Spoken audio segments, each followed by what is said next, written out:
Star Wars has plenty of things that are immediately recognizable, even to casual fans. Darth Vader's suit, Princess Leia's hairdo in A New Hope, and Yoda's short green character are some of the most notable. However, it's hard to find something that stands out more than Master Windu's purple lightsaber. Fans know the story. Samuel L. Jackson wanted to be able to easily find his character on screen during the crowded fight on Geonosis, so he asked George Lucas for a purple lightsaber. Although he was reluctant at first, Lucas agreed, and Mace Windu got his special weapon. But the purple blade wasn't the only unique thing about Master Windu's lightsaber.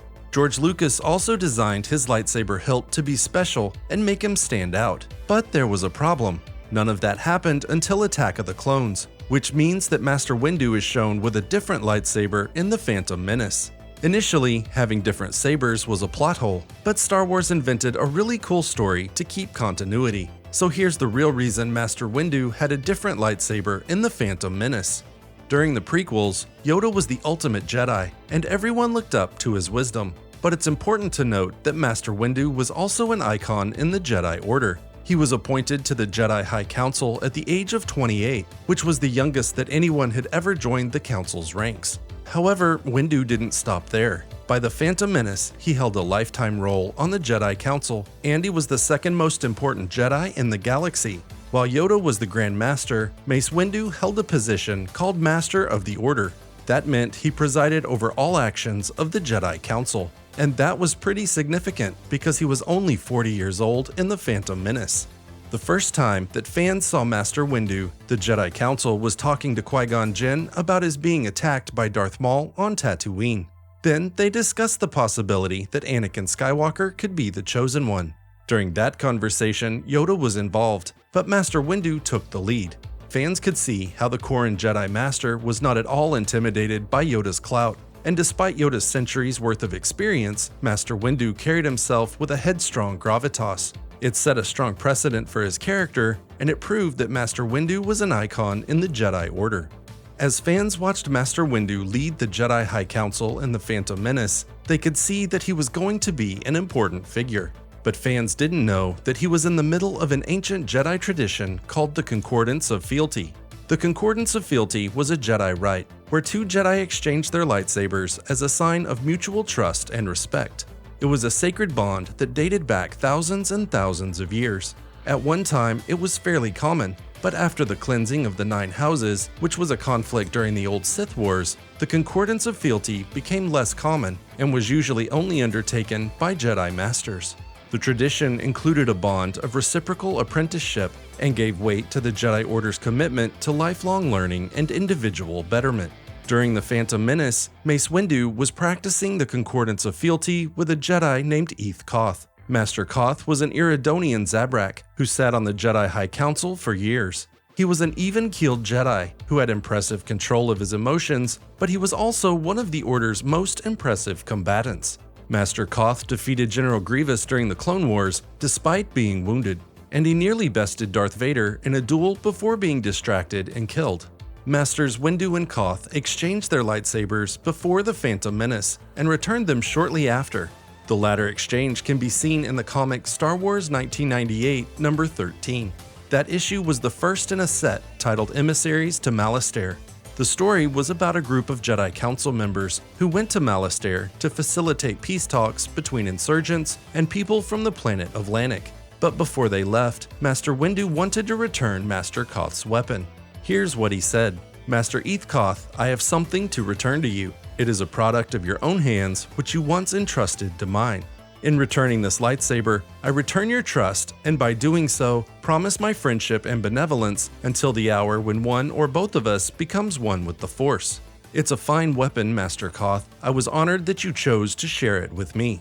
Master Koth accepted his lightsaber back, saying that the weapon had prospered in Windu's care. He also promised the same trust and respect that Windu had afforded him. Thus, they completed the Concordance of Fealty in the presence of the Jedi High Council.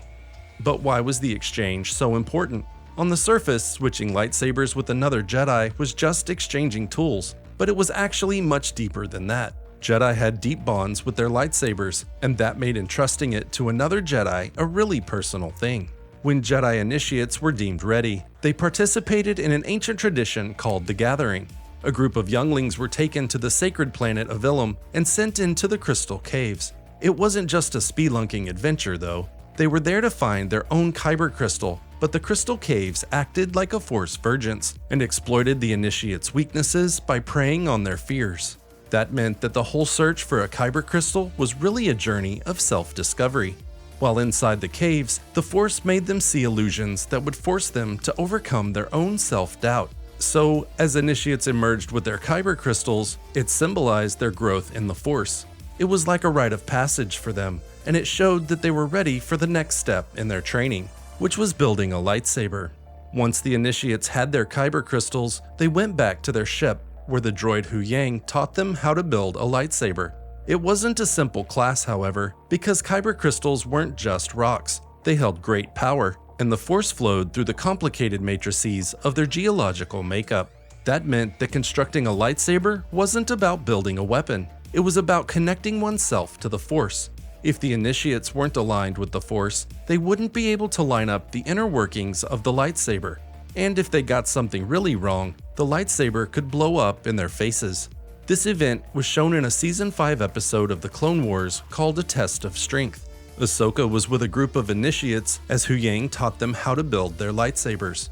They had just obtained their kyber crystals in the previous episode, and one of the initiates really struggled to build his weapon.